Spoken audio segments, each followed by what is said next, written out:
Hola chicos, ¿cómo están? Bueno, como estuvieron viendo, elegí un cuento para contarles.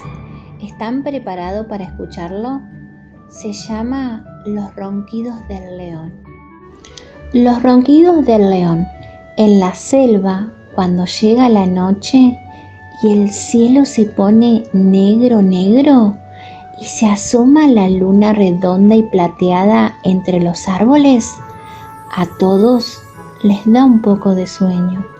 Entonces los elefantes enrollan su trompa, las jirafas doblan en cuatro su largo cuello, los monos se acomodan en las ramas, los hipopótamos chapotean antes de cerrar los ojitos, las serpientes se enroscan, los avestruces meten la cabeza en un agujero, los loros dejan de hablar y las cebras empiezan a contarse las rayas, porque todos quieren dormir. Bueno, no a todos. Hay 2 o 3 bichos a los que les gusta más andar de noche, porque no hace tanto calor y porque nadie los pisa. Pero últimamente en la selva nadie, pero nadie puede dormir.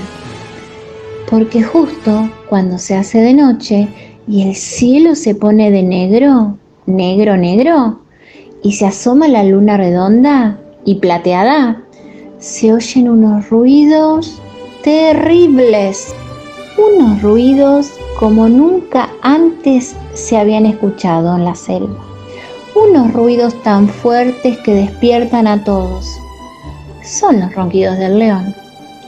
Y aunque todos se tapan las orejas, aunque al león le suenan la nariz, o mejor dicho el hocico, aunque le den tecito con miel para la garganta, aunque lo ponen boca arriba, boca abajo, de costado, el león sigue roncando como loco.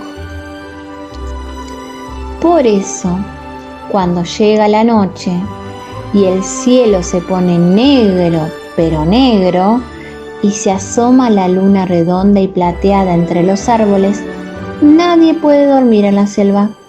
Bueno, nadie no. Alguien duerme de lo más tranquilo. ¿Saben quién es? El león. Él duerme súper tranquilo. Colorín colorado, este cuento ha terminado.